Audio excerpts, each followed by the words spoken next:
This is my faith, this is my focus. All of my days, I know where my hope is. I live it loud, I shout the chorus, because I know, oh, you're always for us. And even when it's hard for me to see, I will trust in you, I will believe. And even when it's hard for me to see, I will trust in you, I will believe.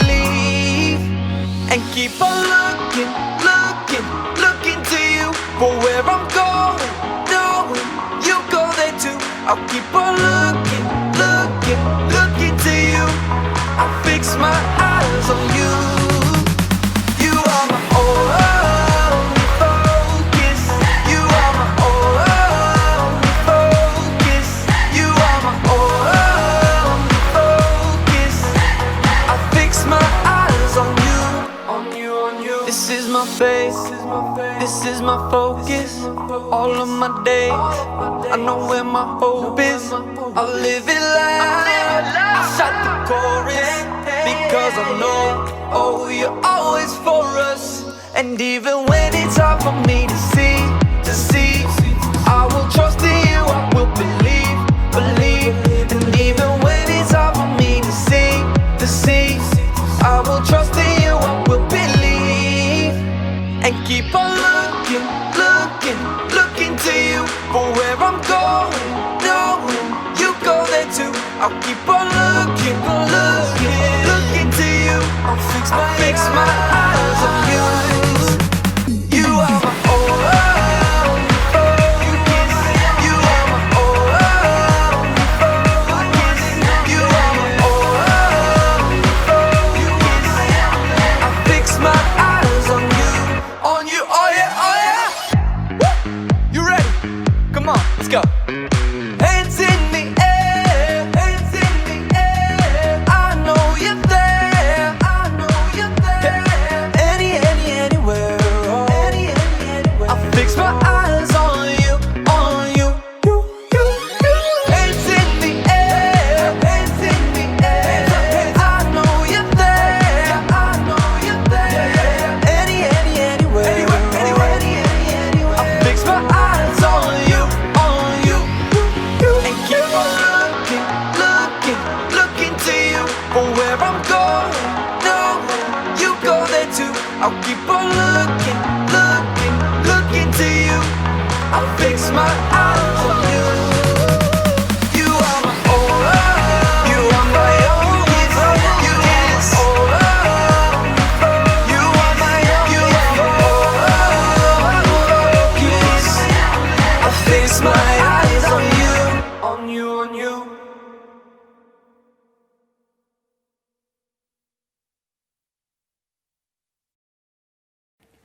Good morning, Calvary kids, and welcome to Children's Church Online. Hope you guys have had a wonderful week, and I am so excited to come to you guys today because today we are starting a brand new topic for the month of June. We're going to be talking about a word called faith. Now, has anybody ever heard the word faith before, or does anybody have an idea of what the word faith means?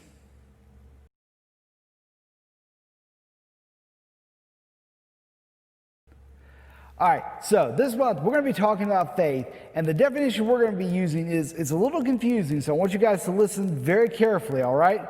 Faith is trusting in what you can't see because of what you can see. I'm going to say that again. Faith is trusting in what you can't see, so something you can't see, because of what you can see. So basically, you can't see something, but you can see things around it that prove to you that it's there, even though you can't see it. Does that make sense?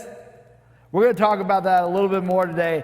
I hope by the end of the day, it's going to make a lot more sense to you guys. But before we get into that, I want to ask you guys a question. Who can tell me, what are these? Does anybody have an idea?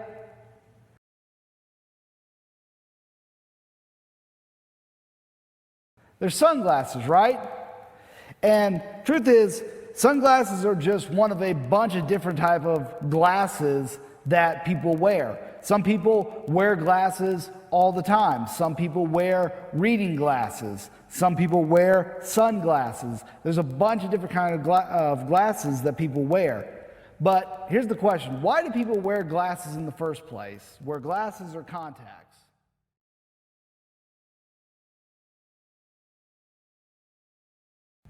It's usually because they can't see very well. The images that they see are really blurry, and so they need the glasses to help them focus so they can see clearly. All right? And the same with people who wear reading glasses. It's usually because when they look at a book, all the words look really blurry and they have a hard time reading it. So the glasses, again, help them focus so they can see the words and they can read the words in a book. Same kind of with sunglasses. When you wear sunglasses, it's usually because the sun is like shining right in your face. I don't have the sun, but I do have a bright spotlight right here that you guys can't see, but it's shining right on me. And one of the things the sunglasses helps me to do is it helps me to be able to see clearly, even though I've got a bright light shining in my face. And we're going to be talking about that this month, is being able to focus on something. All right, because the truth is, who has ever seen God? Has anybody ever actually seen God? Not like a picture or anything like that of what we think he might look like. Is anybody here actually ever seen God? I'm going to say probably not. I have never seen God with my own eyes. I hope to one day, but I've never actually seen God with my own eyes. God is something that we can't see right now. But we still believe that God exists, even though we can't see him. And that's called faith. Now, we don't have what's called a blind faith, which means we just believe it because we want to believe it. We have faith because even though we can't see God, there are things we can see around God that prove that he's there. Whether it's things like creation, the fact that there are trees and all these amazing animals and creatures outside, or maybe it's because of all the things that God wrote down for us in his word. And that every time God has asked somebody to do something, when they listened to him, when they did what he asked them to do, God was there for them, he took care of them, and he saw them through. And today, we're going to look at a couple examples of that in the book of Hebrews. It's a book towards the end of the New Testament. The book of Hebrews, chapter 11, there is basically kind of like God's Hall of Fame. All right? If you ever play any sports or anything, one of the big things you try to do besides win a championship is get into the Hall of Fame, right? Because that means you are one of the best of the best of the best. All right? Only the great players get to go into the Hall of Fame. It's the same way here in Hebrews chapter 11. God gives us kind of a list of his Hall of Fame, some of the guys who showed really amazing faith in God. And we're going to look at a couple of those today in Hebrews chapter 11. One of the first ones we see that you guys are probably familiar with is a guy named Noah. Now, who knows anything about Noah? Remember, Noah was a guy who lived during a time where God said he was going to bring a flood that would destroy the entire earth. He was going to have it rain for 40 days and 40 nights, and everything was going to be destroyed. But he said because Noah and his family were obedient to him, he wanted to save them. So he tells Noah to build this giant ark. And this giant ark is going to protect him and two of every kind of animal during this storm so that him and his family could be safe. Now, that could be pretty difficult, all right? If people don't believe in God, Noah's out there building a boat in his yard, and this wasn't just like a little rowboat. This was a giant boat that's like bigger than a football field. All right? This was a giant boat, and basically Noah's out there building it in his backyard. What do you guys think a lot of the other people that saw this thought of Noah? You think maybe they made fun of him? Maybe, they laughed at him. They thought he was crazy. But Noah, was obedient to God. He had faith that God was going to do exactly what he said he was going to do. And Noah continued to build the ark. And when the flood did come, when the flood waters did come, Noah was ready. The boat was ready. It rained for 40 days and 40 nights, and Noah and his family were safe from the flood. There's another guy that you probably heard of. His name is Abraham. Has anybody ever heard of Abraham? Abraham was a very interesting man. God came to Abraham one day and basically said, Abraham, I want you to pack up all your belongings and I want you to move to a place that I'm going to tell you to go to. All right? And Abraham's kind of response was, all right, God, where do you want me to go? I'll tell you when you get there. You're going to have to trust me. You just pack up, and I'm going to direct you, and I'll tell you when we get there where we're going. That could be kind of difficult for Abraham, right? Think about if your parents came to you and said, hey, guess what? We're moving. All right, so pack up all your toys, pack up all your clothes. We're moving somewhere. What would probably be one of your first questions? Where are we moving? If they said, we don't know, we'll let you know when we get there. You probably think your parents are a little crazy, right? But the truth is, Abraham had faith in God. Even though he couldn't see him, he knew that God had called him to do this, that he was supposed to do this, and he had faith that God wouldn't abandon him, that God would lead him to a very special place. You know what happened? God led Abraham to the land of Canaan, which would basically become modern-day Israel, where Abraham and his descendants still live to this very day. So God did exactly what he did. He took Abraham to a place where him and his family and his descendants would continue to live all the way up until this day. Let's talk about another guy. His name's Moses. Anybody ever heard of Moses before?